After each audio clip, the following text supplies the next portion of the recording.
So, hello everyone. Today we are going to discuss RTP of CA Inter Audit and Ethics May 2024. So, let's start. सबसे पहले हम इसमें करेंगे case scenarios. इस MTP में coverage क्या है आपकी? सबसे पहले अपनी केस सिनेरियोस है, उसके बाद अपने जनरल एमसीक्यूज है और उसके बाद अपने डिस्क्रिप्टिव क्वेश्चंस हैं। तो वन बाय वन हम चलेंगे। तो केस सिनेरियो वन में क्या लिखा हुआ है देखो। DS and Associate Chartered Accountants are the stats auditor of SAR Industry Private Limited, a company engaged in manufacturing business since 2018। अब यहाँ पे एक DS एंड कंपनी है जो कि एक सीए फर्म है, ओके, और वो किसकी ऑडिट कर रहा है? सार इंडस्ट्री की, जो कि मैन्युफैक्चरिंग है। Company is operating from A rented premises, it does not have any building in its own, और उसके पास कोई भी बिल्डिंग नहीं है, वो रेंटेड बिल्डिंग से अपना बिजनेस कैरी आउट करता है। It had upgraded its machinery last time in 2020, last time उसने मशीनरी कब अपग्रेड की थी? 2020 में। Except interest in this company, promoters, directors, KMPs and the relatives do not have interest or ownership in any other entity. इस entity को छोड़ के जितने भी इसके प्रमोटर्स है, डायरेक्टर्स है, उनका किसी और एंटिटी में कोई भी इंटरेस्ट नहीं है। Also the company does not have entered into any business dealing with the promoter, directors and key managerial person। ना ही प्रमोटर के साथ, डायरेक्टर के साथ किसी भी तरह का कोई बिजनेस रिलेशनशिप है। The directors and KMPs get only reasonable remuneration, और जो उन्हें रेम्यूनरेशन वगैरह मिल रहा है वो भी रीजनेबल रेट से मिल रहा है, ओवर हाई नहीं मिल रहा। So company has an internal control system in place. It has not appointed internal auditor. It has also not mandatory required to appoint such internal auditor। क्या बोला है इसने कि यहाँ पे कंपनी ने इंटरनल कंट्रोल तो लगा रखे हैं, बट इंटरनल ऑडिटर अपॉइंट नहीं कर रखा और उसको अपॉइंट करने की रिक्वायरमेंट भी नहीं है। तो ये सब पूरे पैरा में पढ़ा। सबसे पहले आगे जाने से तो इस पैरा में हमने पढ़ा क्या, उसको हाईलाइट करते हैं। पहले तो साइड में लिख लो, हाईलाइट कर लो। एक कंपनी है DS एंड एस, कंपनी मतलब CFM है कोई, और रेंटेड बिल्डिंग वो यूज करती है। मशीनरी का अपग्रेड की थी 2020 में। क्या पता आपने क्वेश्चन कुछ पूछ रखा हो कि अपग्रेडेशन जरूरी है नहीं है, लाइक दैट, देखेंगे वो बाद में। और प्रमोटर का और डायरेक्टर का कोई भी इंटरेस्ट नहीं है किसी और एंटिटी में, ओके। कंपनी ने कोई बिजनेस डीलिंग भी नहीं करी प्रमोटर के साथ, और डायरेक्टर्स रीजनेबल रेम्यूनरेशन ले रहे हैं, और इंटरनल कंट्रोल सिस्टम तो है बट इंटरनल ऑडिटर नहीं है। सिर्फ ये पढ़ा हमने इस पैराग्राफ में। DS ने कंपनी की ऑडिट एक्सेप्ट कर ली 22-23 के लिए for the first time. Promoters and director of the company are known to the engagement, known to the partners, मतलब फैमिलिटी थ्रेट देखते हैं। ओनली सोशली ओके, मतलब सोशली वो जानते हैं, मतलब किसी गेट टुगेदर में वो मिले होंगे किसी सोशल रिलेशनशिप में, तो वे जानते हैं सिर्फ आपस में, बाकी कोई रिलेशनशिप उनका नहीं है। However, it is for the first time that any type of professional work related to this company has been accepted by him। पर ये पहली बार है कि जो प्रमोटर्स वगैरह जो अप्रोच किया है ऑडिटर को, तो ऑडिटर पहली बार कोई सर्विसेज उस कंपनी को दे रहा है। ओके, इसमें सिर्फ हमारी ये हो सकता है कि सोशली रिलेटेड हैं तो कोई थ्रेट राइज हो रहा है या नहीं हो रहा है, ये पूछ सकते हैं वो इसमें। देखेंगे आगे। जब वो ऑडिट प्लान को फॉर्मुलेट कर रहा है तो जो CAD है उसने RAP प्लान किए, FAP प्लान किए, ओके, जिसके अंदर TOD भी है, TOC भी है, और ये एब्स्ट्रैक्ट है, पूरी FS नहीं है, ये सिर्फ एब्स्ट्रैक्ट है। टर्नओवर कितनी है, इन्वेंटरी कितनी है, PPE कितनी है, ग्रोस ब्लॉक PPE का नेट ब्लॉक कितना है, ग्रोस प्रॉफिट कितना है, TR कितना, बाकी सब कुछ नहीं दिया गया। PPE item consist of machinery only, सिर्फ मशीनरी आती है इसमें, okay. While planning the procedure in respect of property, plant and equipment, auditor has included audit procedure like inspecting and reviewing the complete plan for performing the physical verification, assessing the depreciation method, verifying the cost of PPE item acquired during the year, and recalculate the depreciation charge। अब क्या बोला है इसने कि इन सारे extract में से उसने PPE के ऊपर ये सारी प्लानिंग करी है, ये सारी परफॉर्मेंसेस करी है। While performing the RAP, जब ROMM को वेरीफाई कर रहा था, engagement partner has come to notice that there is considerable variation in the GP ratio as compared to last year। मतलब जब वो FS को पढ़ रहा था तो उसने देखा कि GP रेशियो लास्ट ईयर से काफी मतलब फ्लक्चुएट हुआ है। कैसे फ्लक्चुएट है देखते हैं हम। पिछले साल में टर्नओवर थी 15, इस साल है 30, तो डबल तो हो गई। प्रॉफिट कितना है, पिछले साल था 3.75 और इस साल अपना 6। GP भी बढ़ा है, पर GP रेशियो क्या बढ़ी है? मोटा मोटा इसमें GP रेशियो हमारे 2 पॉइंट समथिंग। ओके, मेरे पास कैलसी नहीं है, let calculate.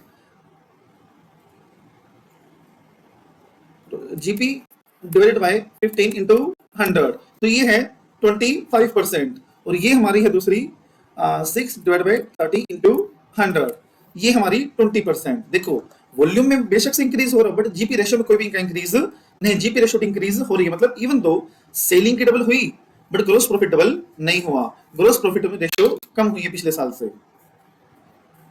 During performance, he also studied data of purchases and sales of the company during the year under audit and has also compared such data with the preceding year and earlier year also. जब वो cell purchase verify कर रहा था तो उसने वो data पिछले साल से कंपेयर भी किया है और पिछले और कई सालों से भी कंपेयर किया है। तो हमें इस बेस पे अपने आंसर्स देने हैं। पहले वो रिव्यू ले पूरी केस स्टडी की। कुछ पहले वाले में कुछ भी नहीं था कि प्रमोटर्स डायरेक्टर्स रिलेटेड नहीं है, इंटरनल ऑडिटर नहीं अपॉइंट हो रखा और सोशली जानते हैं वो, ठीक है। और एफएपी आरएपी उसने डिसाइड कर लिए हैं। कुछ एक्सट्रैक्ट हमने पढ़ी, इसमें देखा हमने कि टर्नओवर डबल हुई है बट जीपी रेशियो उतना नहीं बढ़ा है। मशीनरी है सिर्फ, और मशीनरी में ये सारे प्रोजेक्ट परफॉर्म किए हैं। उसके बाद वो लास्ट ईयर से कंपेयर भी करता है। ओके, ये सारा हमने पढ़ा। अब पहला एमसीक्यू क्या है, keeping in view description provided in the case scenario which of the following statement is likely to be more appropriate, मतलब कौन सी स्टेटमेंट बतानी है इसमें जो करेक्ट है। Okay, engagement partner is known socially to the promoter और director of the company, their situation mandatorily involve advocacy threat. Advocacy threat आना होता है तो फैमिलियरिटी आता है। एडवोकेसी तो वो होता है कि हमने किसी पोजीशन में प्रमोट कर दिया, सॉरी, जिससे कि उसकी ऑब्जेक्टिविटी कॉम्प्रोमाइज हो गई। ये तो है ही नहीं। Engagement partner is known socially to the promoter and director of the company, the situation mandatorily involve familiarity threat. अब ये चीज बताओ, थ्रेट तो हो सकता है बट क्या वो डिपेंडेंट है या कोई रिलेटिव आते हैं? वो तो सिर्फ ऐसा है कि कोई नाम सुना हुआ है, सोशली जानते हैं, वो पर्सनली नहीं जानते, पर्सनली कोई उनका रिलेशनशिप नहीं है उनके साथ, तो ये भी गलत है। Does not constitute any threat, ये बिल्कुल सही है। आगे देखते हैं हम, ये बात तो यहाँ पे लिखी हुई है, does not constitute any threat. Irrespective of this detection risk is low, detection risk is high, ये तो है नहीं। इन दोनों में से कोई एक है। देखो कैसे, देखो आंसर तो बेशक से दिया हुआ है बट मैं समझाना चाह रहा हूँ कि लॉजिक क्या है इसका। अब आप बात सुनो, डिटेक्शन रिस्क क्या होता है, या तो ऑडिटर ने प्रोसीजर नहीं लगाए तो इनइफेक्टिव लगाए, ठीक है। अब यहाँ पे ये बताओ, हमारा इतना तो कवर हो गया कि थ्रेट नहीं है, बट डिटेक्शन रिस्क है या नहीं है वो मुझे बताना है। आप ये बताओ, जितने भी एक्सट्रैक्ट्स थे उसमें से क्या उसने सारे वेरीफाई किए हैं? नहीं, सिर्फ उसने पीपीई वेरीफाई किया है और सेल एंड परचेज वेरीफाई किया है और उसने कुछ भी वेरीफाई नहीं किया, ठीक है। ये सेल एंड परचेज भी सिर्फ कंपेयर किया है उसने, इंस्पेक्ट तो फिर भी नहीं किया, और पीपीई को उसने डिटेल में वेरीफाई किया है। तो क्या सिर्फ पीपीई वेरीफाई करने से काम चल जाएगा? नहीं चलेगा। तो डिटेक्शन रिस्क ज्यादा होगा, लो होगा, ज्यादा होगा। तो आंसर इज डी, कि थ्रेट तो नहीं है बट डिटेक्शन रिस्क हाई हो जाएगा क्योंकि उसने सफिशिएंट प्रोसीजर परफॉर्म नहीं किए हैं। ओके, तो ये था अपना first question. Second, CAD has included in the audit plan certain procedure in respect of PPE item. Which of the following are included in the audit plan is not likely to be relevant? मतलब कौन सा procedure relevant नहीं है? Physical verification के लिए देखना ही तो हमने कारों में भी पढ़ा था कि फिजिकल वेरीफाई होनी चाहिए ऐसे time to time. Depreciation method ये भी पढ़ा था। Verify the cost of PP acquired during the year with the purchase bill, ये पढ़ा तो है हमने कि अगर कोई परचेज हुई है तो वेरीफाई कर लेगा वो। रिकैलकुलेशन डेप्रिसिएशन चार्ज वैल्यूएशन के हिसाब से ये भी सही है। तो सर सारे सही हैं तो गलत कौन सा हो गया? सोचो, मैं बताता हूँ आपको कैसे गलत हुआ। देखो, हमें पूछा है कि इस केस स्टडी के अनुसार कौन सा प्रोसीजर इनइफेक्टिव है, जो काम का नहीं है। आप एक चीज बताओ, पीपीई पिछले साल कितनी थी? 1.25। इस साल कितनी है? 1.25। बढ़ी है कुछ? बिल्कुल भी नहीं बढ़ी सर। तो एक्वायर्ड तो हुई नहीं, वेरीफाई क्या करेगा वो? Purchase bill. So answer C is correct. Verifying the cost of PP item acquired during the year, but during the year क्या एक्वायर्ड हुई है? कोई कुछ भी नहीं हुई, तो वेरीफाई क्या करेगा? तो यहाँ पे ये क्या है? Not likely to be relevant. ये रेलेवेंट है ही नहीं क्योंकि वो चीज इस साल परफॉर्म ही नहीं हुई है, तो उसको वेरीफाई कैसे करेगा? Okay, so third is, which of the following is likely to be most suitable to explain the fact relating to variation in the gross profit. सुनो ध्यान से, ग्रॉस प्रॉफिट में जो वेरिएशन हुई है, अप एंड डाउन हुआ है, तो मुझे उसके ऊपर सबसे जो सही स्टेटमेंट है, करेक्ट स्टेटमेंट, वो बतानी है। अब हमने क्या देखा था ऊपर की स्टडी में, हमारी सेल डबल हुई है, जीपी रेशियो भी बढ़ा है पिछले साल से। जीपी बढ़ा है, not GP ratio, but GP जो रेशियो है वो कम हुई है। पिछले 25 थी, इस बार 20 समथिंग है। ओके, तो कौन सी स्टेटमेंट सही है वो बतानी है हमें। जीपी रेशियो इज डिक्रीज तो हुई है in the year 22-23 as compared to 21-22. It may be due to the reason that sale price may have been reduced by the company to procure more orders. हो सकता है कि cell ज्यादा करी हो बट कम प्राइस पे करी हो ताकि सेल ज्यादा हो, इसलिए जीपी रेशियो कम आई है। देखते हैं आगे, जीपी रेशियो इंक्रीज, ये तो गलत, इंक्रीज तो हुई नहीं है।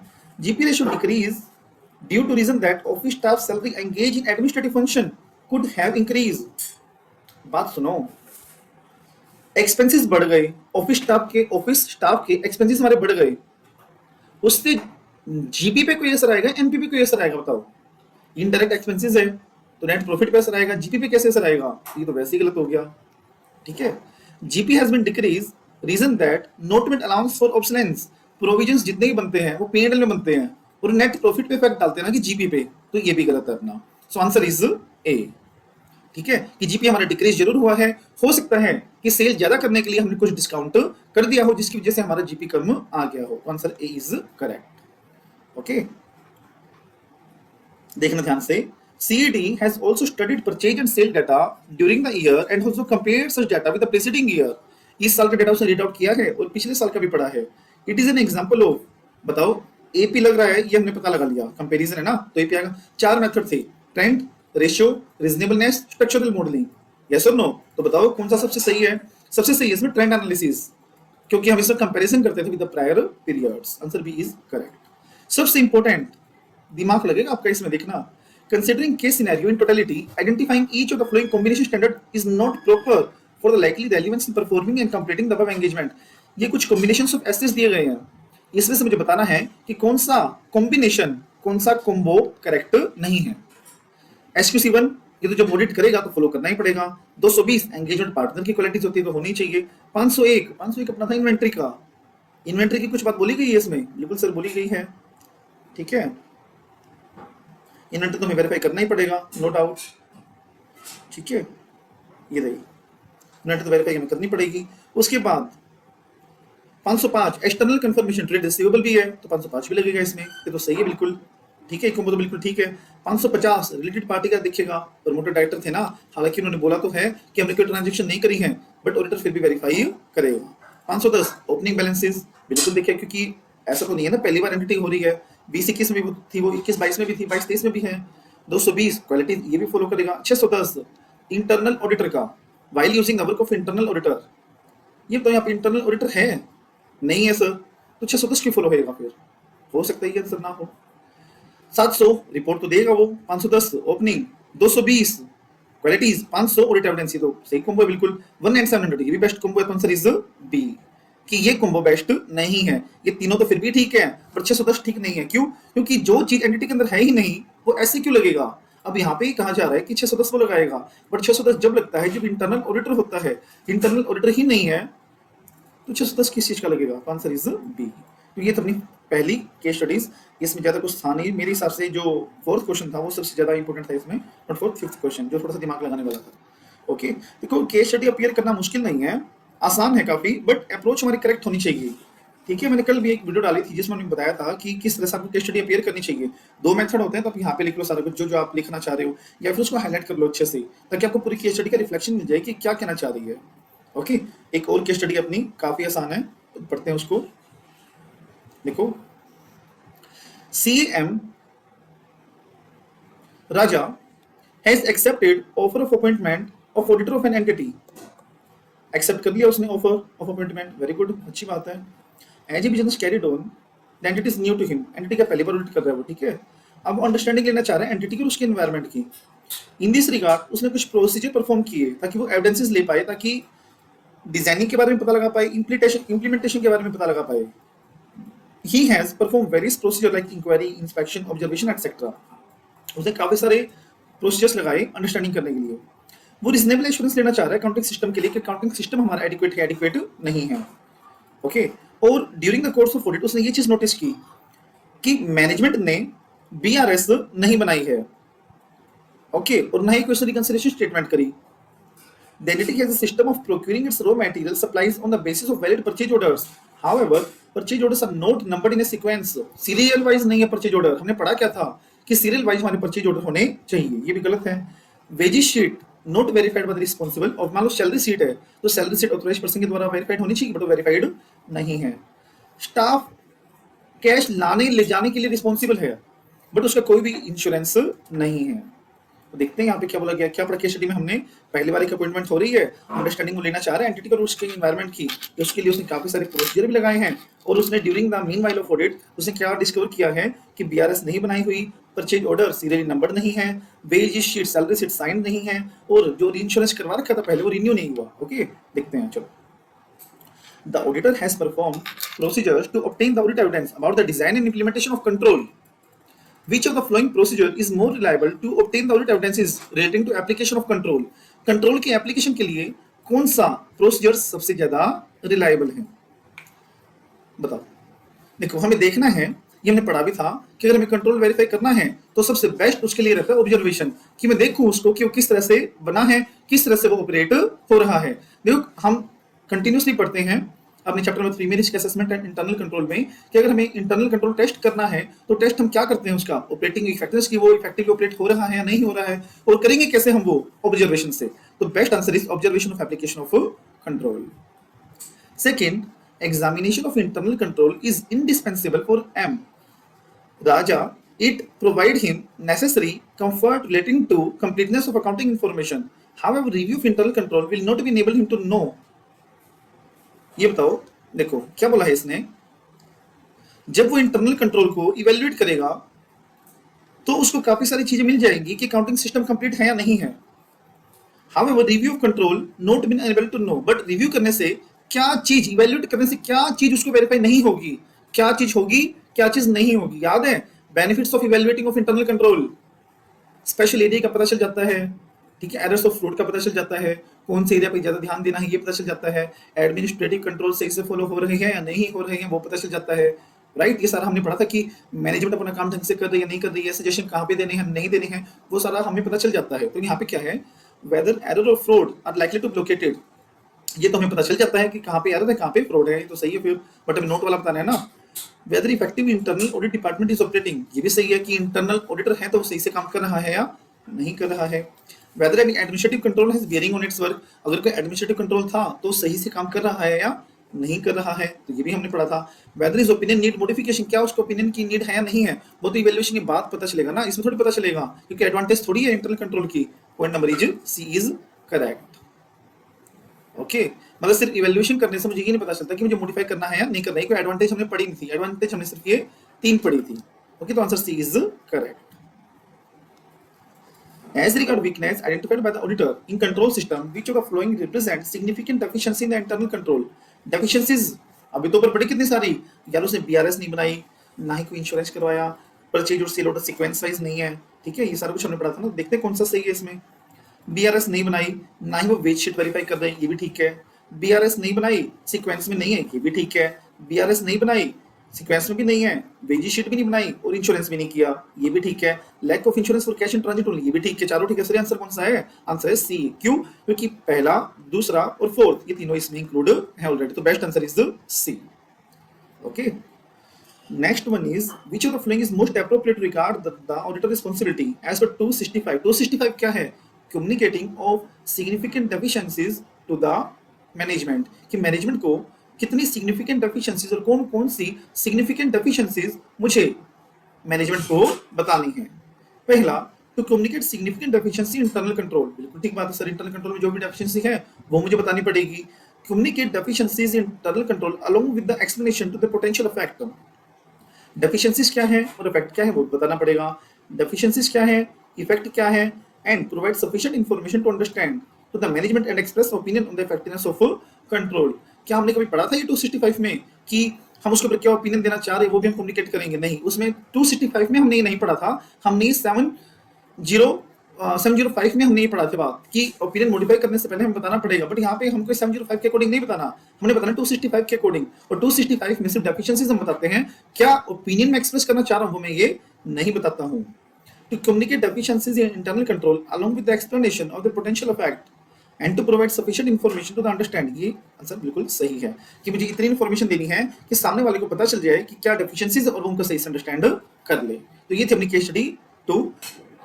नेक्स्ट एमसीक्यू देखो, CA Muskan is the auditor of 2 concerns that is Wellstar Homes and Wellstar Stores. Muskan 2 concerns का ऑडिट कर रही है, होटल्स का, सॉरी होम्स का एंड स्टोर्स का। The partners in both the firm are common, जो होम्स में पार्टनर है जो स्टोर्स में, दोनों में कॉमन है। While auditing affairs of Wellstar Homes, she noticed that few expenditure bills pertaining to Star have been entered in the books, which assertion of Wellstar is disapproved in this situation। देखो क्या है यहाँ पे, ध्यान से समझना, एक है होम्स और एक है स्टोर्स, ये दोनों फर्म्स हैं। मिस्टर ए एक सीए है, वो इसका भी ऑडिट कर रहा है और इसका भी ऑडिट कर रहा है। जब वो होम्स का ऑडिट कर रहा था तो उसने देखा कि काफी सारे स्टोर्स के बिल हैं जो होम्स में इंक्लूड हो रखे हैं। Okay, which assertion of Wellstar Homes is disapproved in the situation. अब यहाँ पे होम्स जो फर्म्स हैं उसने कई सारे एजर्शंस दी होगी, कंप्लीटनेस, एक्यूरेंस, एग्जिस्टेंस, वैल्यूएशन। तो कौन सी एजर्शन सही उसने नहीं दी है वो हमें बताना है। पहला कंप्लीटनेस दी है उसने, एक्यूरेसी दी है, ओकरेंस दी है, क्लासिफिकेशन दी है। चारों में से कौन सी ठीक नहीं है ये मुझे बताना है। देखो कंप्लीटनेस तो सही है क्योंकि उसमें सारे कंप्लीटली रिकॉर्ड हो रखे हैं। एक्यूरेसी भी दी है उसने, ओकरेंस भी उसने क्या दी है। आप ये समझो कि जो हमारे हैं, जो बिल रिकॉर्ड हो रखे हैं कंप्लीटली, वो एक्चुअल में ओकर हमारे ही नाम पे हुए हैं, ऐसी उसने एजर्शन दी है। क्लासिफिकेशन के प्रॉपर्ली हमें क्लासिफाई करके हम रेवेन्यू वाले रेवेन्यू में और कैपिटल वाले कैपिटल में। अब यहाँ पे ऑकरेंस वाली जो एजर्शन है वो सही नहीं है। क्यों? क्योंकि उसने वो बिल अपने नाम पे रिकॉर्ड कर रखे हैं जो कभी ऑकर हुए ही नहीं है। तो answer C is correct. Second MCQ देखो, CAX is nearing completion of audit procedure during the course of audit of a company. He has found nothing unusual till now. वो ऑडिट कर रहा है बट अब तक उसको कोई भी अनयूजुअल चीज नहीं मिली है। The company is earning handsome profit since the last many years. पिछले कई सालों से बढ़िया प्रॉफिट कमा रही है कंपनी। And there is a little debt burden on it, और कुछ बर्डन नहीं है उसके ऊपर डेट का। It is also in the process of expanding its business by taking loan from bank. अब वो बैंक से लोन लेके अपना बिजनेस एक्सपेंड करना चाह रही है। The bank has also granted in principle approval for lending the money to the company. Bank ने उसको अप्रूव भी कर दिया है जो लोन देना है उसे। Which of the following statement is most appropriate in the evaluation of going concern assumption being followed by management. अब जो मैनेजमेंट ने गोइंग कंसर्न अजम्पशन यूज करी है उसमें से कौन सा चारों में से आंसर सही है वो हमें बताना है। मोस्ट अप्रोप्रिएट कौन सा वो बताना है। Appropriateness of assessment in relation to going concern may be made by auditor without performing detailed evaluation procedure. Second, appropriateness of management assessment in relation to going concern assumption would be made by the auditor by performing detailed evaluation. Appropriateness of going concern would be made by auditor directly by skipping management assessment। ये तो है ही नहीं कि management की assessment करेगा तभी तो पता चलेगा कि appropriate है या नहीं है। Appropriateness of going concern would be made by the auditor by necessarily examination of cash flow forecast. सिर्फ कैश फ्लो फोरकास्ट देख के कर लेगा, पर उन्हें 5 चीजें नहीं पड़ी थी उसमें कि असेसमेंट नहीं करी तो रिक्वेस्ट करेगा करने के लिए कैश फ्लो फोरकास्ट देखेगा, उसके एक्शन प्लान्स देखेगा। ये तो गलत है बिल्कुल, इन दो में से कोई एक है।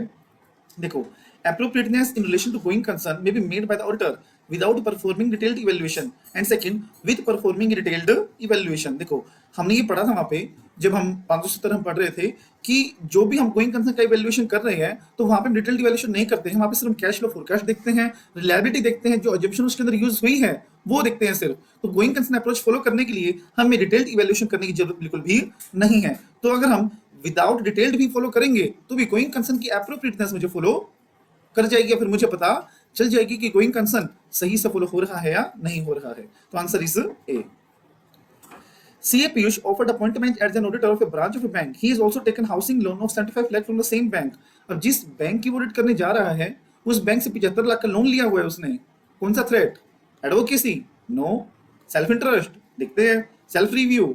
नहीं। फैमिलिटी? नहीं। तो इसमें आएगा सेल्फ इंटरेस्ट थ्रेट, क्योंकि उसका सेल्फ इंटरेस्ट उस बैंक में, वहां से उसने लोन लिया हुआ है।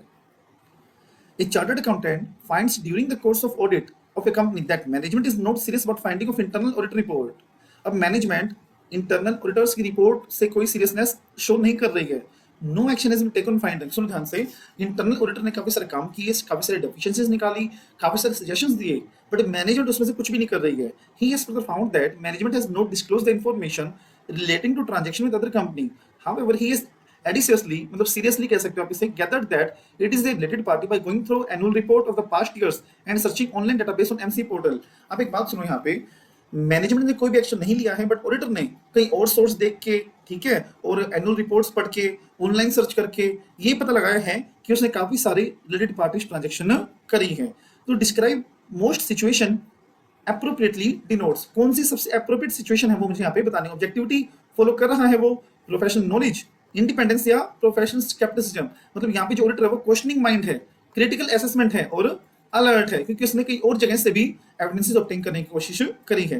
तो आंसर इज डी, क्योंकि क्वेश्चन में ना ही कोई इंडिपेंडेंस की बात बोली थी, ठीक है। ऑब्जेक्टिविटी और इंडिपेंडेंस तो दोनों एक ही बात है, ठीक है, तो ये ओवरलैप करते तो वैसे ही नहीं है। प्रोफेशनल नॉलेज, अब स्केप्टिसिज्म एक लार्ज वर्ड है जिसके अंदर नॉलेज भी इंक्लूड होती है, तो इसलिए professional scepticism is the right answer. Next one is, and the last MCQ of this RTP, you have been appointed as auditor of a company for the first time. It has become very important for you to understand the company and its environment. पहली बार हम appoint हो रहे हैं और हमारा फर्ज बनता है कि सबसे पहले हम कंपनी के इन्वायरमेंट को और इंटरनल कंट्रोल को समझें।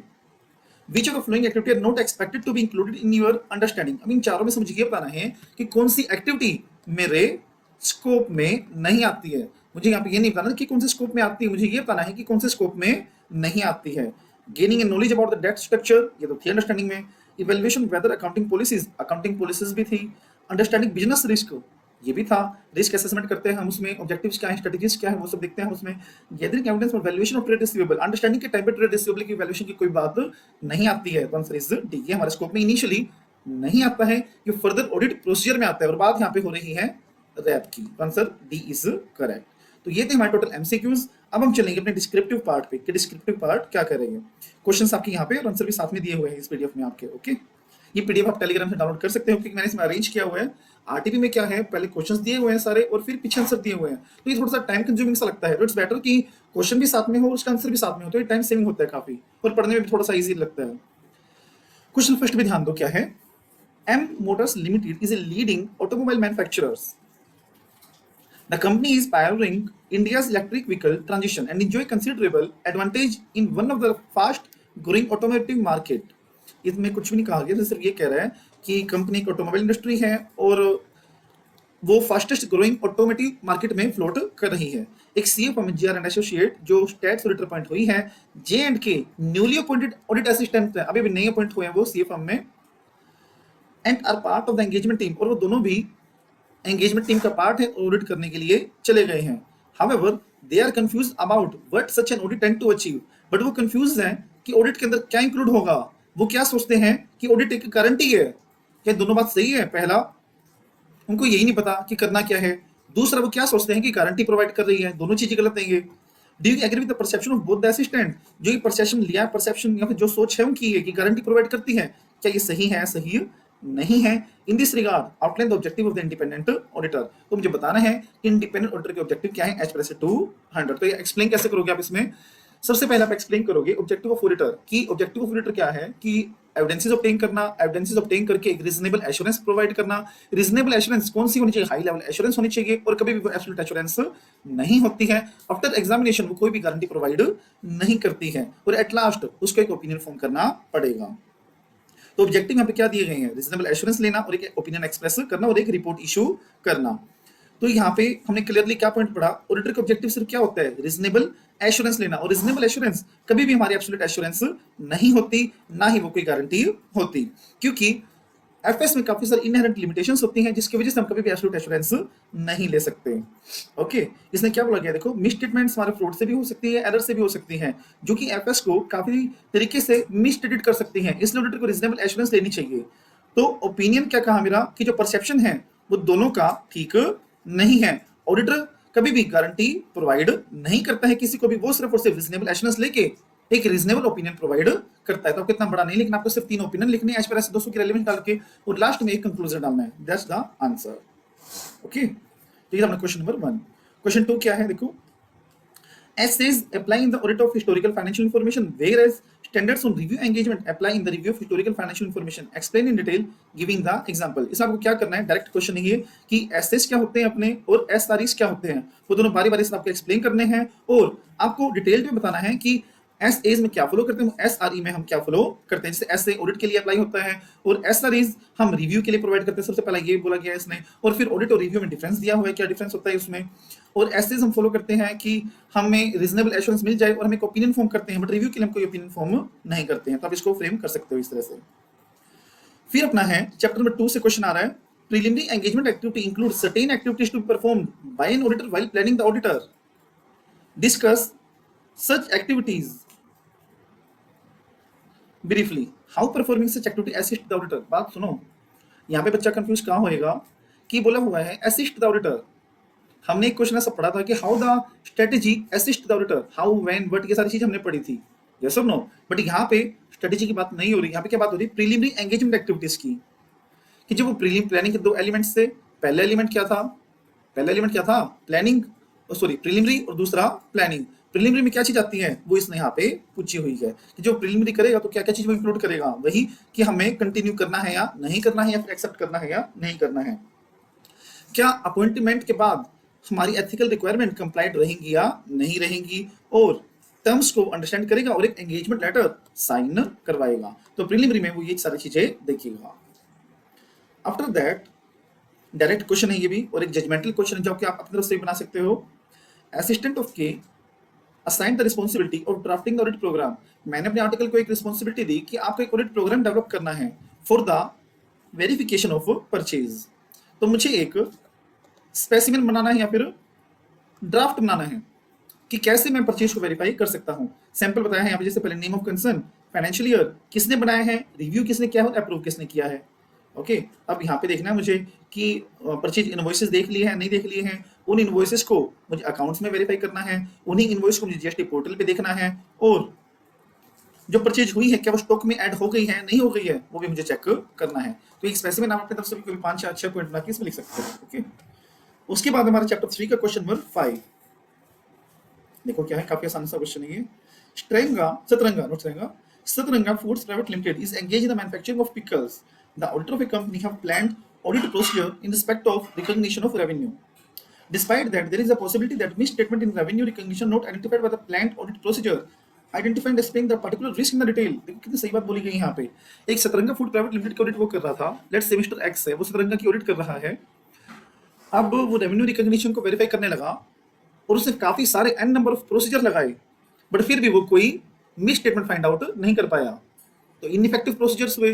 अब हमने क्या पढ़ा था, जब प्रोसीजर्स लगाए और वो इनइफेक्टिव हो तो कौन सा रिस्क होता है, वो बच्चों हमारा होता है डिटेक्शन रिस्क। ठीक है, तो ये तो मेरा फाइंड आउट हो गया और मुझे उसको एक्सप्लेन करना है बस डिटेल में। Such risk is referred to as detection risk. Detection होता क्या है, प्रोसीजर परफॉर्म किए हो और वो सही से स्टेटमेंट डिटेक्ट नहीं कर पा रहे हो। डिटेक्शन रिस्क में 2 आते हैं हमारे, sampling risk and non sampling risk. क्यों ये कैसे आया सर, वो इसीलिए क्योंकि जो एविडेंसेस वो लेता है वो 2 ही स्ट्रेटेजी फॉलो करेगा जनरल, या तो सैम्पलिंग अप्रोच फॉलो करेगा या नॉन सैम्पलिंग अप्रोच फॉलो करेगा। सैम्पलिंग करी है और वो सैम्पलिंग इनइफेक्टिव था तो सैम्पलिंग डिटेक्शन रिस्क आ गया। अगर without any sampling approach follow करा है और फिर भी वो इनइफेक्टिव है तो नॉन सैम्पलिंग डिटेक्शन रिस्क आ गया। ठीक है, तो ये आपको एक्सप्लेन करना था इसमें। आसान क्वेश्चन था, थोड़ा सा सोचने वाला था। Question number 6. IT-related risk can have impact on audit. In what different ways such risk can have an impact on audit? Directly question है बिल्कुल कि जो भी रिस्क आए हैं मुझे बताना है कि ऑडिट के ऊपर उनका क्या इफेक्ट पड़ेगा। बच्चों कुछ भी नहीं है इसमें। Impact on substantive checking, controls and reporting. Substantive checking क्या कि जो पहले मैंने एविडेंसेस ले लिया उनको मैं रिलाई नहीं करूंगा, मुझे और ज्यादा काम करना पड़ेगा। कंट्रोल्स को रिलाई नहीं करूंगा मैं और कंट्रोल को मुझे दोबारा से वेरीफाई करना पड़ेगा। रिपोर्टिंग क्या, मॉडिफिकेशन कर दूंगा मैं, मतलब रिस्क अराइज हो गया या मिस स्टेटमेंट अराइज हुई है, तो ये इंपैक्ट हमारे अलग अलग एरियाज पर हो सकते हैं। तो ये थे हमारे चैप्टर 3 के questions in the RTP. Chapter 4 में देखो क्या है, question number 7। CA Kanika audited books of account of engineering limited for the financial year 2022-23। The auditor used an evidence, I am repeating again, the auditor used an procedure according to which all the documents maintained by the company were check in detail to obtain the audit evidences. Auditor ऐसा procedure लगाना चाह रहा है जिससे के through जितने भी record maintain हुए हैं वो सारे वो डिटेल में चेक कर सके।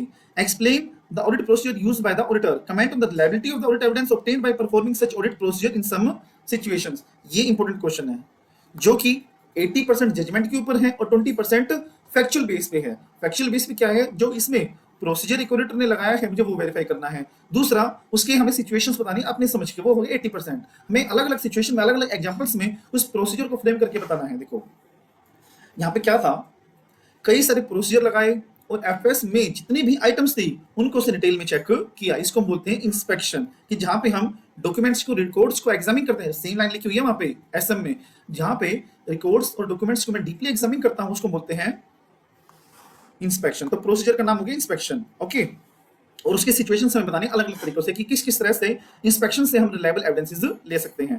पहले इंस्पेक्शन का आ गया इसने, इंस्पेक्शन का इसने थोड़ा सा डेफिनेशन बता दी कि क्या होता है। Examination of records and documents, records and document को एग्जामिन करने के बाद हमें ऑडिट एविडेंसेस प्रोवाइड हो जाएंगे। इंटरनल कंट्रोल की इफेक्टिवनेस को पता चल जाएगा। अब इसने बोला है यहाँ पे एग्जाम्पल, जैसे हम ऑथराइजेशन की इंस्पेक्शन कर सकते हैं, एसेट को एग्जिस्ट करने के लिए उनके परचेज इनवॉइसेस वगैरह चेक कर सकते हैं। ओके, और हम क्या कर सकते हैं इसमें, अकाउंटिंग पॉलिसीज के एप्लीकेशन के लिए हम एविडेंस या फिर जो कॉन्ट्रैक्ट्स वगैरह बने हुए, जो एग्रीमेंट या फिर जो जजमेंट लेटर उसका बना हुआ है वो चेक कर सकते हैं हम। टेंजिबल लेटर को हम इंस्पेक्ट कर सकते हैं। ओके, और इन्वेंट्री वेरीफाई करने के लिए जो काउंटिंग रिपोर्ट है हम वो इंस्पेक्ट कर सकते हैं। तो ये कुछ हमारे एग्जांपल्स थे, ये कोई एग्जॉस्टिव नहीं है, आप अपनी तरफ से बना के भी लिख सकते हो कि क्या चीज इंस्पेक्शन से हमें वेरीफाई हो जाएगी। ओके, तो ये था आपका एक आसान सा question, but this is important, okay, क्योंकि बच्चों का ऑडिट में क्या एटीट्यूड रहता है कि इसमें स्ट्रेट फॉरवर्ड क्वेश्चन आएंगे, आते हैं बिल्कुल, आपका जजमेंट बिल्कुल भी गलत नहीं है, बट कभी कभार ऐसे क्वेश्चन भी आ जाते हैं जहाँ पे हमें 20% फैक्चुअल लगाना पड़ता है और 80% हमें हमारी जजमेंट लगानी पड़ती है। यहाँ पे हमारी 80% जजमेंट लगी है, 20% तो सिर्फ हमें प्रोसीजर का नाम पता लगाना था कि क्या नाम है उसका बस। Question number 8, CAJ, in conducting the audit of Gemini Limited, engaged in the manufacturing of pharma product. The company is fairly large one and has a well-functioning internal audit department. Company काफी बड़े size पे है, company काफी बड़े size पे है और उसके अंदर इंटरनल ऑडिट डिपार्टमेंट भी है. While considering sending out external confirmation request to trade receivable on the date of FS, CA has delegated the process of choosing trade receivable, designing, receiving to the internal audit department. The responses are also received on the mail ID of internal audit department. Is the approach of CAJ is proper? देखो क्या बोला गया है question में. अब confirmation है तो 505 तो फॉलो करेगा और 505 कौन फॉलो करने के लिए रिस्पॉन्सिबल है? Tax auditor. अब 505 में क्या बोला गया है कि एक्सटर्नल कंफर्मेशन रोल आउट करने से पहले आपको प्रोसेस फॉलो करनी है, पार्टी पता लगानी है, ठीक है, अमाउंट पता लगाना है, क्या चीज कंफर्म करनी है वो पता करवाना है और डिजाइन करना है उसका और सेंड आउट करना है और रोल फॉलो बैक लेना है उसका. ये सारा प्रोसीजर थे हमारे, ये ऑडिटर का ही करने का फर्ज है और ये करवाया किससे है? इंटरनल ऑडिटर से. तो ये अप्रोच सीए के सही नहीं है क्योंकि एज पर 505 हो ये ऑडिटर की ही रिस्पॉन्सिबिलिटी है कि वो डिजाइन करे, पार्टी चूज करे और क्या इन्फॉर्मेशन उसको कंफर्म करनी है वो चूज करे. तो यहाँ पे जो उसका कंटेंशन है वो सही नहीं है. तो ये था हमारा पूरा आंसर. इसमें पहले आप लिखोगे कि प्रोसेस क्या है और प्रोसेस ऑडिटर को फॉलो करनी पड़ती है, नहीं करी तो वो नेग्लिजेंट माना जाएगा. क्वेश्चन 9 देखिए क्या है. The newly appointed auditor of BTN Limited want to obtain sufficient appropriate audit evidence about whether the opening balances contain misstatement that materially affect the current period FS. What procedures should he perform for this purpose? 510 लगेगा और opening balances को verify करने के लिए क्या क्या procedure perform करने हैं वो हम देख लेंगे यहाँ पे कि अकाउंटिंग पॉलिसीज सही से लगाई है नहीं लगाई है, बोर्ड फॉरवर्ड सही से हुए हैं या नहीं हुए हैं, एंड इनमें से कोई भी वो प्रोसीजर परफॉर्म कर लेगा या तो प्रायर पीरियड अगर ऑडिट हुई है तो ऑडिट रिपोर्ट ले लेगा उसकी, ठीक है, और ये देख लेगा कि क्या करंट पीरियड में जो प्रोसीजर लग रहे हैं वो प्रीवियस ईयर की एविडेंसेस दे रहे हैं या नहीं दे रहे हैं और कुछ specific audit procedures opening balances के ऊपर लगा देगा. डायरेक्ट क्वेश्चन ये देख लेना. क्वेश्चन 10. अब यहाँ पे क्या था, SPR limited has been into the media since 2001. SPR एक मीडिया कंपनी है. During the FY 22-23 many notices were received by the company for hurting public sentiments and financial claim were filed against the company. अब financial year 22-23 में काफी सारे allegations company के ऊपर लगे हैं कि उन्होंने अपने स्टेटमेंट से पब्लिक के सेंटिमेंट्स को हर्ट किया है. As the auditor of the company, you requested the management for arranging a meeting with the company's external legal counsel. और एज एन ऑडिटर मैंने कंपनी को रिक्वेस्ट किया कि आप मेरी ऑडिटर के साथ आप मेरी एक्सटर्नल लॉयर के साथ एक मीटिंग फिक्स करवाओ. Management is of view that such meeting are necessary in the circumstances only. और मैनेजमेंट क्या कह रहे हैं, सर ऐसा नहीं होती, वो तो कुछ स्पेशल सर्कमस्टांसेस ही होते हैं जहां पे मीटिंग हो सकती है. तो मुझे वो सर्कमस्टांसेस बताओ जो मैनेजमेंट सर्कमस्टांसेस कहना चाह रही है. डायरेक्ट क्वेश्चन है बिल्कुल ये कि कब लिटिगेशन एंड क्लेम को वेरीफाई करने के लिए ऑडिटर मैनेजमेंट से मीटिंग कर सकता है. पहला, जब रिस्क ज्यादा हो, जब मैटर कॉम्प्लेक्स हो या फिर मैनेजमेंट के बीच में और एंटिटीज लीगल काउंसिल के बीच में कोई डिसएग्रीमेंट हो तो वो मीटिंग उससे साथ जाके कर सकता है. बट मीटिंग करने से पहले मैनेजमेंट की परमिशन होनी चाहिए और मैनेजमेंट का एक रिप्रेजेंटेटिव ऑडिटर के साथ जाना चाहिए. तो देख लेंगे, आसान क्वेश्चन है. क्वेश्चन 11 ये हमारे है चैप्टर नंबर 5 से audit of items of financial statement. Directly दिया हुआ है, कोई दिक्कत नहीं है. सबसे पहला क्या है यहाँ पे कि हमें काफी सारी इंफॉर्मेशन ऐसी मिली है कि बिनामी प्रॉपर्टी के लिए कंपनी के ऊपर केस चल रहा है. तो हमें एडवाइस करना है कि किस तरह से ऑडिटर उसको वेरीफाई करेगा कि वो सही से डिस्क्लोज हुई है या नहीं हुई है. पहला, detail of such property, amount कितना है, बेनिफिशियरीज की डिटेल. अगर प्रॉपर्टी बुक्स में नहीं है तो फैक्ट हमें डालने हैं, क्या प्रोसीडिंग्स चल रही है डिटेल देनी है और नेचर ऑफ प्रोसीडिंग कैसी, स्टेटस क्या है और कंपनी व्यू क्या है उस पर. डायरेक्ट क्वेश्चन है ये प्रोहिबिशन वो बिनामी प्रॉपर्टी का. उसके बाद ड्रोमा shoes Private Limited was established in year 22-23 for the manufacturing of footwears. As the fund was needed to carry on the business activities, including for the purchase of different raw material, including regular expenses like power, fuel, payment, wages. It has got sanction credit facilities amounting to 2 crore rupees repayable on demand from a bank against the security of a current assets. उन्होंने 2 करोड़ का loan लिया, बदले में current asset की security रखी और एक residential house रखा जो कि एक डायरेक्टर का था. Duly signed guarantee document by the director in favor of a bank also form part of the bank's loan documentation, जो डॉक्यूमेंटेशन थी वो कर ली उन्होंने। Account statement facility downloaded from bank website shows debit balance of 1.85 crore. ये 1.85 करोड़ का outstanding balance दिखा रहा है। The operation in the above credit facility are satisfactory, but auditor ने चेक की वो स्टेटमेंट, ऑडिटर के हिसाब से वो सैटिस्फैक्टरी थी। In this regard identify nomenclature of such credit facility given by the bank, how would above 1.85 reflected and classified in the financial statement of the company as on 31/3/2023। अब बात सुनो, credit facility है तो reflect क्या होएगा, short term. Short term के अंदर भी क्या होएगा, सिक्योर्ड, पहली बात। दूसरा, state specific disclosure as per schedule 3, और शेड्यूल 3 के हिसाब से क्या डिस्क्लोजर मुझे देने पड़ेंगे।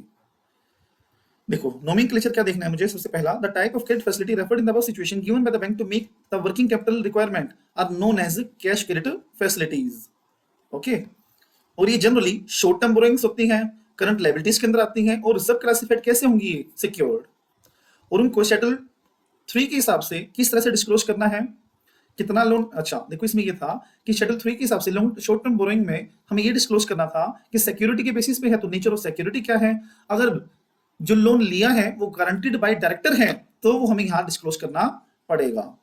ओके, और कारों के अकॉर्डिंग और क्या डिस्क्लोजर थी कि अगर 5 करोड़ से ज्यादा है तो क्वार्टरली रिटर्न जानी चाहिए, ठीक है, और कोई नहीं गई है तो मुझे उसकी समरी भी यहाँ पे देनी पड़ेगी। तो वही चीज है, इसमें क्या बताया मैंने आपको कि इसमें बोला हुआ है कि उसने 1.85 करोड़ की, जो भी 2 करोड़ की उसने वर्किंग कैपिटल लिमिट ग्रांट करवाई थी, तो मुझे बताना है कि वो क्या चीज कहलाती है, मतलब किस नाम से वो बैलेंस शीट में शो होगा। नोमेनक्लेचर क्या होगा उसका, short term borrowing and secured under the head of current liabilities. दूसरा डिस्क्लोजर था, डिस्क्लोजर तो क्या ही था, amount of loan, nature of securities, अगर कोई गारंटी दी हुई है तो name of the guarantor and detail of such guarantee. Additional requirement क्या, अगर कैश क्रेडिट लिमिट 5 करोड़ से ऊपर है तो उसकी रिटर्न भी आई होगी तो रिटर्न को वो वेरीफाई कर लेंगे, बस ये बात है। इसमें आसान सा क्वेश्चन था ये।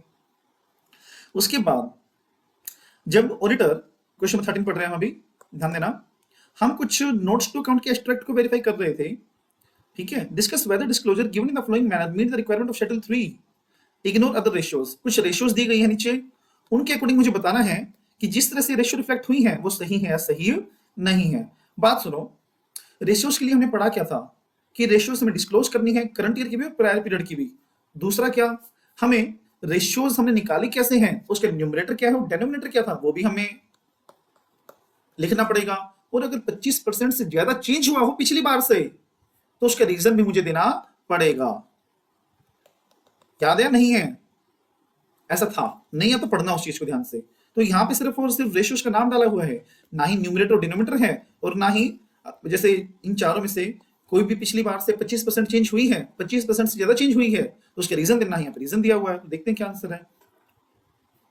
जैसे नेट प्रॉफिट है ना, पिछली बार क्या था 10, आपके बार कितना है 13, और 25 इसका कितना बनता है 2.5, मतलब 12.5 तक था तो ठीक है, बट यहाँ पे 13 है, 3% हो गया ना ये, तो यहाँ पे उसको रीजन देना चाहिए था, तो रीजन नहीं दिया, तो डिस्क्लोजर सही नहीं है।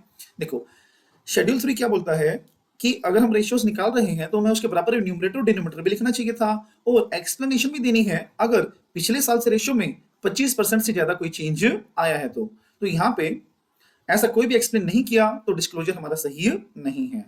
एज यू सी कि डिस्क्लोजर यहाँ पे 25% से ज्यादा है, करंट रेशियो तो सही डिस्क्लोज करी हुई है, बट जो अदर 3 रेशियोज है वो सही से डिस्क्लोज नहीं करी हुई है। तो बस यही आंसर आपको बस एक्सप्लेन करके 2 रीजन डाल के अपना ओपिनियन देना है कि बताओ डिस्क्लोजर सही या नहीं है। No, the disclosure is not correct as despite of changes in the ratios above 25% management has not disclosed the explanation there to. Okay, उसके बाद चैप्टर 6 का है हमारे ऑडिट डॉक्यूमेंटेशन। यहाँ पे क्या बोला गया है कि ऐसे 230 के अकॉर्डिंग उसने ऑडिट डॉक्यूमेंटेशन ना टाइमली बेसिस पे, जब उसने HQ7 पढ़ा तो उसने देखा कि ऑडिट फाइल मुझे 60 दिन के अंदर अंदर असेंबल करनी है, बट उसको पजलिंग मतलब कंफ्यूज है, वो उसको समझ में नहीं आ रहा कि किस तरह से असेंबल करना है, enable to comprehend, seek advice. बताओ क्या मतलब, उसको बताना है हमें कि उन 60 दिनों में क्या करेगा और क्या नहीं करेगा। तो हमें एडवाइस करना है कि देखो HQ7 के अकॉर्डिंग 60 दिन के अंदर अंदर from the date of audit report आपको असेंबल करनी है, और उसको अगले 7 साल तक आपको संभाल के रखना पड़ेगा, और कोई नई प्रोसीजर आपको नहीं लगाने, बट कुछ ऐसे एग्जांपल भी आपको देने पड़ेंगे जो वो कर, जैसे कोलेट कर सकता है, साइन ऑफ कर सकता है, क्रॉस रेफरेंस कर सकता है, डिस्कार्ड कर सकता है, तो वो आप यहाँ पे लिख सकते हो, ठीक है। तो ये आपको सजेशन देना है इसमें एग्जांपल्स वाला नहीं डाला, बट आपको डालना है वो point. Let me clear you. Completion memorandum क्या होता है, summary of audit documentation is called as completion memorandum. और इंपॉर्टेंस क्या, इंपॉर्टेंस तो उसकी ये कि लार्ज अमाउंट ऑफ डाटा मैं इजीली ग्रैब कर सकता हूं, और आता क्या है इसके अंदर, सिग्निफिकेंट मैटर्स जो अराइज हुए हैं ऑडिट में और हमने उसकी कैसे डिस्कशन ली है, बस ये दो ही चीज आती है उसमें। उसके बाद chapter number 7 that is completion and review. देखना क्या है इसमें, क्वेश्चन नंबर 16 पे आ रहे हैं हम। CAK is the auditor of Dema Private Limited for the year 22-23. The company has 3 plants in India. 3 plant है उसके। He is nearing completion of audit procedure relating to financial statement for the year under audit and yet to sign the audit report. यहाँ पे audit procedure पूरे होने वाले हैं, but अभी तक उसने ऑडिट रिपोर्ट साइन नहीं करी है। और एक फायर आ गई, कब हुई? 25 जून 2023 को, जिसका लॉस कितना हुआ? 5 करोड़। मतलब 22-23 की ऑडिट कर रहा है ये, और 23 के बाद 25 जून को एक ऐसा इवेंट हैपन हुआ। ठीक है, तो क्या टॉपिक आएगा? 560, दैट इज सब्सिक्वेंट इवेंट का। Unaware of the incident, state few audit procedures to be performed to him to obtain the evidence for such identifying such event. बताओ क्या है? सिंपल सी बात है कि कोई भी अगर सब्सिक्वेंट इवेंट हो जाते हैं तो ऑडिटर उसकी वेरिफिकेशन कैसे लेगा? डायरेक्ट क्वेश्चन है, इंक्वायरी करेगा मैनेजमेंट से, इंटरिम फाइनेंशियल स्टेटमेंट देखेगा और WR भी ले सकता है मैनेजमेंट से कि जितने भी सब्सिक्वेंट इवेंट आइडेंटिफाइड हुए थे उनको एडजस्ट होना था तो एडजस्ट कर दिए हैं, और सिर्फ डिस्क्लोज करने की रिक्वायरमेंट थी तो हमने वो डिस्क्लोज कर दिए हैं। After that, question 17, Kundan, a CA student, part of the team conducting an audit of the entity, the procedure are nearing completion. He noticed that engagement partner has asked for a cash flow forecast from management for the next 12 months. Keeping in view above, answer the following. एक CA student था, वो audit करने गया और उसने management से cash flow forecast मांगा। ठीक है, बस इतनी बात बोली गई है इसमें। अब इन दो बातों का मुझे जवाब देना है। पहला, discuss likely purpose of engagement partner in the above situation, elaborate upon significance of testing being performed by the engagement partner। मतलब कैश फ्लो फोरकास्ट लेके वो क्या एश्योरेंस लेना चाह रहा है? सिंपल सी बात है कि वो देखना चाह रहा है कि मैनेजमेंट के एक्शन प्लान कैसे हैं, मैनेजमेंट की पोजीशन क्या है, मैनेजमेंट की कितनी एसेट ऐसे जो रिलाइज हो सकती हैं, कितने ऐसी लायबिलिटी हैं जो कैश रिलाइज करके वो पे ऑफ करेगा। तो इन शॉर्ट वो फ्यूचर प्लान देखना चाह रहा है कि किस तरह से वो अपने एसेट को रिलाइज करेगा और कहां से फ्यूचर में उसका पैसा आएगा। State any two audit procedures in relation to the cash flow forecast likely to be performed। अब कैश फ्लो फोरकास्ट के ऊपर दो ऐसे प्रोसीजर बताओ जो वो परफॉर्म करेगा। बिल्कुल आसान है सर, डायरेक्ट क्वेश्चन है। पहला, तो जो जिस डाटा के बेस पे वो फोरकास्ट बना है उस डाटा की वो रिलायबिलिटी चेक कर लेगा, और जो उस डाटा में या फिर उस ड्राफ्ट में अजम्पशन यूज हुई है उन अजम्पशन की वो रिलायबिलिटी चेक कर लेगा कि वो अजम्पशन रिलायबल है या रिलायबल नहीं है। देखो ये बात बोली गई है, इसमें कुछ भी नहीं है। पहले हम प्रोसीजर पढ़ते हैं, डाटा की रिलायबिलिटी चेक करेगा और अजम्पशन सही लगाई है नहीं लगाई वो देखेगा। अब सिग्निफिकेंस था कि वो क्यों ऑब्टेन करेगा, इसलिए ऑब्टेन करेगा ताकि वो कंक्लूड कर सके कि गोइंग कंसर्न एप्रोप्रिएट है या नहीं है, और ये कंक्लूड कर सके कि कोई फ्यूचर गोइंग कंसर्न के लिए कोई डाउट है या डाउट नहीं है, और दूसरा कि जो एंटिटी के एसेट्स हैं वो रियलाइज हो सकते हैं या नहीं हो सकते during the normal course of business. तो ये चीज वेरीफाई करने के लिए जो हमारा ऑडिटर है वो फोरकास्ट मांग रहा है, ऐसा हमें सामने वाले को बताना है। ऑडिट रिपोर्ट, डायरेक्ट क्वेश्चन है कि EOM कौन कौन से सर्कमस्टांसेस में हम डालेंगे। बात सिंपल सी है, लिटिगेशन के केस में, सब्सिक्वेंट इवेंट के केस में, और जब नया अकाउंटिंग स्टैंडर्ड आया हो उस केस में, और जब एक नेचुरल कैलेमिटी हो गई हो उस केस में। डायरेक्ट क्वेश्चन था बिल्कुल। यहाँ पे क्या है, अब जब CAS ऑडिट कर रहा था तो कुछ इश्यूज आइडेंटिफाइड हुए। उसे क्या इश्यूज आइडेंटिफाइड हुए? Not been provide necessary support for attending inventory count process. जब वो फिजिकल इन्वेंटरी काउंटिंग करना चाह रहा था तो उसको सफिशिएंट सपोर्ट मैनेजमेंट से नहीं मिला, जिसकी वजह से वो एविडेंसेस ही नहीं ले पाया। रेवेन्यू वो वेरीफाई नहीं कर पाया क्योंकि उसके पास कंप्लीट डिटेल नहीं थी। और जब उसने बिल्स को बोला कि हमें बिल लाके दो सैम्पलिंग बेसिस पे, बट स्टाफ ने लेम एक्सक्यूज दे दी, मतलब फालतू के एक्सक्यूज दे दिए कि हमारे पास तो बिल नहीं है, गुम हो गए, चोरी हो गई, जल गए, वटएवर था। अब मैटर को उसने हायर अथॉरिटी को बता दिया बट कोई भी जवाब नहीं आया। बट CAS ने कंक्लूड किया कि जो मिस स्टेटमेंट मैंने पता चली है, जो एविडेंसेस ना लेने का इफेक्ट है वो मटेरियल भी है और काफी एक्सपेक्ट को इफेक्ट करता है, मतलब वो परवेसिव भी है। तो इन केस मुझे ओपिनियन क्वालिफाई करना पड़ेगा। तो बताओ ऑडिटर किस तरह से प्रोसीड करेगा इस सिचुएशन में।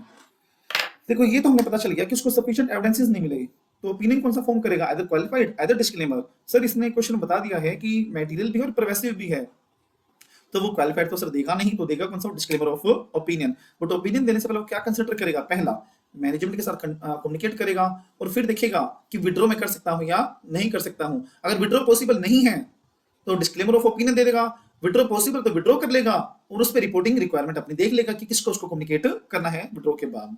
तो देखो ये सारी बात बोली गई है इसमें कि अगर कंक्लूड करता है ऑडिटर कि पॉसिबल इफेक्ट ज्यादा है तो ऑडिटर या तो विड्रॉ कर लेगा अगर पॉसिबल है तो, ठीक है। अगर विड्रॉल प्रैक्टिकेबल नहीं है तो अपना ओपिनियन डिस्क्लेम कर देगा, और अगर वो विड्रॉ करता है तो कम्युनिकेट भी करेगा टीसीडब्ल्यूजी को कि वो क्यों विड्रॉ कर रहा है और किस वजह से उसका ओपिनियन मॉडिफाइड होना चाहिए था। तो ये चीज है बस इसमें। फिर डिफरेंट एंटिटीज का क्वेश्चन है ये अपना, pilfering is one of the greatest problem in the hotel and the importance of internal control can not be undermined, explain. देखो क्या बोला इसने, होटल में जो सबसे पहला मेन रीजन है ना देखने का वो पिल्फरिंग, मतलब वेस्टेज, अनयूजुअल वेस्टेज, और इंटरनल कंट्रोल भी काफी इंपॉर्टेंट होते हैं। तो एक्सप्लेन करना है मुझे, अपनी तरफ से ना के लिखना, आपको बस एक रीडिंग ले लेना। पिल्फरिंग एक मेजर इशू है, ठीक है, जैसे लीकेज हो गया या फिर वेस्टेज ऑफ फूड्स हो गया। तो ऑडिटर को ध्यान देना है कि क्या ऐसे कोई इंटरनल कंट्रोल्स मैनेजमेंट ने लगाए हुए हैं जिससे कि पिल्फरिंग कम हो, वेस्टेज कम हो। तो डेविएशंस को वेरीफाई कर लेगा और ऑडिटर देखेगा कि इंटरनल कंट्रोल सही से लगाए हुए हैं या नहीं लगाए हुए हैं, केओटीज का एग्जिस्टेंस है या नहीं। केओटीज मतलब किचन ऑर्डर टिकट का कोई प्रोविजन है या प्रोविजन नहीं है, बस ये देखना है इसमें। और अगर कोई सीरियस प्रॉब्लम एग्जिस्ट करती है तो टॉप लेवल मैनेजमेंट को बता देगा बस, और लास्ट में अपने रिपोर्ट भी क्वालिफाई वो कर सकता है। उसके बाद 21 क्वेश्चन है, ऑपरेटिंग लीज में और फाइनेंस लीज में डिफरेंस बताना है। देखो अपने स्टडी मैट में पूरा डिफरेंशिएशन है इसका, इसमें तो सिर्फ एक छोटा सा दिया हुआ है अकाउंटिंग ट्रीटमेंट को टैक्स बेनिफिट का। जैसे ऑपरेटिंग लीज हमारे रेंटल होता है और जो हमारा फाइनेंस लीज होता है वो एक लोन अरेंजमेंट की तरह ट्रीट किया जाता है अकाउंट्स में, ठीक है। तो एक ये हमारा एक डिफरेंस हो गया। दूसरा क्या कि ऑपरेटिंग लीज में ओनरशिप ट्रांसफर नहीं होती है, बट फाइनेंस लीज में ओनरशिप ट्रांसफर हो सकती है। टैक्स बेनिफिट, ऑपरेटिंग लीज में सिर्फ रेंटल में चार्ज करता हूं, बट फाइनेंस लीज में एसेट का डेप्रिसिएशन भी चार्ज करता हूं मैं और लोन का इंटरेस्ट भी चार्ज करता हूं मैं। तो ये दो बेनिफिट्स हैं या फिर दो आप डिफरेंस कह सकते हो जो है, ये आप लोग बुक से पढ़ना, मैं कहूंगा स्टडी मैट से पढ़ना जो इस चैप्टर में दिए गए हैं। अब इसमें मुझे क्या बताना है, 22 है ऑडिट ऑफ बैंक का एक question. While conducting the audit of branch of A nationalised bank it is noticed by the chartered accountant that credit facilities granted to the borrower consisting solely of a term loan have classified to substandard due to failure of borrower to pay EMI. EMI 90 दिन से ज्यादा हो गई थी इसलिए उसको NPA डाल दिया गया। EMIs were outstanding for more than 90 days and the account therefore classified as substandard. CAZ also agreed with the above classification made by the branch.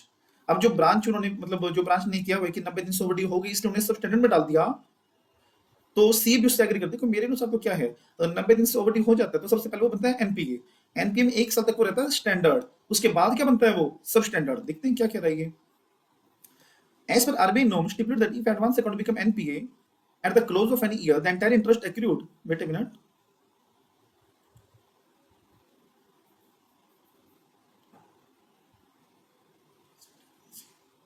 इसमें एक लाइन और आएगी एज पर माय ओपिनियन कि अब NPA तो वो treat कर दिया है और सब स्टैंडर्ड कैटेगरी में वो डाल दिया है, तो आगे मुझे इनकम रिकॉग्निशन के बारे में बताना है कि इनकम उसकी रिकॉग्नाइज कैसे की जाएगी, वो लाइन ऐड कर लेना है इसमें आप लोग। तो आरबीआई नॉर्म्स में क्या स्टिपुलेट किया गया कि एक बार अगर एडवांस बार एनपीए हो गया तो उसको जितना भी इंटरेस्ट एक्रू हुआ था वो उसको रिवर्स करना पड़ेगा क्योंकि वो भी रियलाइज नहीं हुआ है, और जितनी फीस वगैरह आनी थी एनपीए लोन से वो भी उसको रिवर्स करनी पड़ेगी। In the given case, account has turned into substandard asset, which is a type of NPA. Therefore, auditor should make compliance with the above norms relating to income recognition. सुनो ध्यान से एक बार मेरी बात। एक तो यहाँ पे हमें एडवाइस करना है, क्वेश्चन है ये, एडवाइस अबाउट इनकम रिकॉग्निशन, ठीक है, ये हमें बताना है, ऑडिटर को एडवाइस करना। दूसरा, यहाँ पे ये बात बोली गई है कि जो ईएमआई 90 दिन से ज्यादा थी इसलिए उन्होंने वो एनपीए में डाला, और हम एज्यूम कर रहे हैं कि जो सबस्टैंडर्ड से डाला है 90 दिन के बाद ही हुआ है तो उसने सही ट्रीटमेंट किया होगा वो, ओके। तो यहाँ पे हमें बताना है कि जितनी भी इनकम उसकी हुई है वो रियलाइज नहीं हुई और उसको रिवर्स करनी पड़ेगी, और जितनी भी फीस वगैरह उससे आनी थी वो भी हमें रिवर्स करनी पड़ेगी जब तक वो कलेक्ट नहीं हो जाती। तो ये था आपका क्वेश्चन बैंक का। सेकेंड, एक सीए है वो इनकम रिकॉग्निशन को कंप्लाई करना चाह रहा है, मतलब बताना चाह रहा है कि उन्होंने सही इनकम रिकॉग्निशन कंप्लाई करी है नहीं करी है। While verifying the provision of advances of MCO bank, C noticed that credit facilities consisting of a term loan to KRT Enterprise having classified and doubtful one. D मतलब एक loan दिया हुआ था KRT को, उसने D1 कैटेगरी में डाला हुआ है, ओके। आउटस्टैंडिंग बैलेंस कितना है 50, सिक्योरिटी की वैल्यू कितनी है 40, प्रोविजन कितना बनाया है 7.50। Is the provision made by branches proper, provision सही है सही नहीं है, ओके। अब सबसे पहले मुझे ये बताओ कि D1 कैटेगरी पे बनना कितना चाहिए। सर D1 कैटेगरी पे बनना चाहिए 25% अगर वो सिक्योर्ड है, और अगर वो अनसिक्योर्ड है तो वो बनना चाहिए 100%, ओके। अब यहाँ पे 50 है, 50 में से 40 क्या है सिक्योर्ड, 10 क्या है अनसिक्योर्ड, तो 10 पे कितना 100%, 40 पे कितना 25%, यस और नो, ध्यान से समझना इस चीज को। तो 40 पे कितना 25 मतलब 10 लाख, और 100% 10 लाख मतलब 10 लाख टोटल बनेगा ना प्रोविजन। तो टोटल प्रोविजन कितना बनना चाहिए 20 लाख, बना कितना हुआ है 7.5 लाख। तो उन्होंने प्रोविजन प्रॉपरली नहीं बनाया है, उनको 20 लाख का प्रोविजन बनाना चाहिए इंस्टेड ऑफ 7.5 लाख। तो ये हमारा सबसे बेस्ट क्वेश्चन मेरी नजर, जो आसान भी है और मैनेजेबल भी है। So last second question, ethics and terms of audit engagement. देखो क्या बोला गया है इसमें, CA Acts been offered audit of financial statement of TDK Limited, a partnership. No, TDK Industries is a partnership firm. Prior to accepting proposed offer, he insists upon obtaining an agreement of the management regarding the acknowledgement of responsibility, having a proper process in place to ensure that FS has been prepared are free from material misstatement. However, management is of view that it's the auditor duty to detect the misstatement in the FS, and such an insistence by the audit is totally uncalled for. Whose view is proper? Also discuss reason for arriving at a conclusion. What should be likely proper course of action? कुछ नहीं कह रखा है इसमें, क्या बोला गया है कि ऑडिटर ऑडिट एक्सेप्ट करने से पहले as per 210 agree with the term of audit engagement, तो ये ऑडिटर की रिस्पॉन्सिबिलिटी बनती है कि वो terms of the audit agree करवाए सामने वाले बंदे से। उसमें क्या होता है कि वो एक्नॉलेज करे कि उसने एफआरएफ के अकॉर्डिंग अपनी एफएस बनाई है और उन्होंने रिस्क ऑफ मटेरियल मिसस्टेटमेंट की असेसमेंट कर ली है पहले, ठीक है। पर मैनेजमेंट यहाँ पे क्या कह रहा है कि भाई हमारी रिस्पॉन्सिबिलिटी नहीं है, आपकी रिस्पॉन्सिबिलिटी है, तो हमको एग्रीमेंट वगैरह नहीं देंगे। तो बताना है हमें कि मैनेजमेंट सही है, ऑडिटर सही है। देखो 24 में क्या होता है कि 210 के अनुसार ऑडिटर की रिस्पॉन्सिबिलिटी बनती है कि वो एक टर्म्स एग्री करवाए मैनेजमेंट के साथ, ऑब्जेक्टिव बीइंग कि उसमें पता लगाएगा वो कि प्री कंडीशन एग्जिस्ट करती है नहीं करती है, और एक एग्रीमेंट लेके आपस में वो कॉमन अंडरस्टैंडिंग एस्टैब्लिश करेंगे। तो यहाँ पे one of the pre conditions है कि उसको एक्नॉलेज करवाना है मैनेजमेंट से कि उन्होंने एफएस सही से प्रिपेयर करी है नहीं करी है। तो यहाँ पे CX व्यू इज प्रॉपर, जो मैनेजमेंट बना कर, यानी कि आपकी रिस्पॉन्सिबिलिटी है, मैं हमको एग्रीमेंट नहीं देंगे, बट CA कह रहे हैं कि आपको एग्रीमेंट देना पड़ेगा। तो CA X का व्यू यहाँ पे प्रॉपर है। अगर मैनेजमेंट ने कोई एग्रीमेंट प्रोवाइड नहीं किया है तो CA को वो ऑडिट एक्सेप्ट नहीं करनी चाहिए। आसान सा क्वेश्चन था। अब ऐसे 220 is premised on the basis that the firm is subject to SQC1. What do you understand by given statement in the context of quality? देखो दोनों ऑडिट क्वालिटी के बारे में बात करते हैं। SQC1 बात करता है कि ऑडिट फर्म के अंदर लीडरशिप की क्वालिटी होनी चाहिए, ओके, और हमारी मॉनिटरिंग की क्वालिटी होनी चाहिए, एथिकल रिक्वायरमेंट होनी चाहिए। और ऐसे 220 बोलता है कि एंगेजमेंट पार्टनर की रिस्पॉन्सिबिलिटी बनती है कि वो देखे कि वो सारी क्वालिटीज पूरी हो रही है या नहीं हो रही है, या फिर वो ये देखे कि सारे के सारे टीम मेंबर्स के अंदर भी वो क्वालिटी हो। तो यहाँ पे audit is essential to maintain the confidence of the independent assurance. It is responsibility of the auditor to maintain the high quality audit. SQC1, SQC 220 both deals with quality control. SQC1 applied to firm, however 220 applied to particular audit engagement. Based on quality control system established in accordance with the requirement of SQC1, quality control policies pertaining to the audit engagement are decided by the engagement team. Engagement partner of a team is responsible for quality control procedure of a particular audit engagement in accordance with SA 220.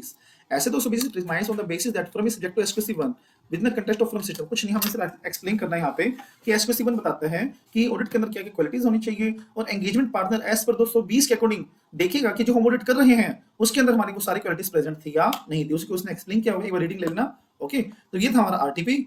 मेरे हिसाब से ये manageable था, बस 2 case studies हैं वो थोड़ी सी important है और 1-2 क्वेश्चंस हैं, बाकी ठीक है ये। Okay, so bye bye, have a nice day, take care.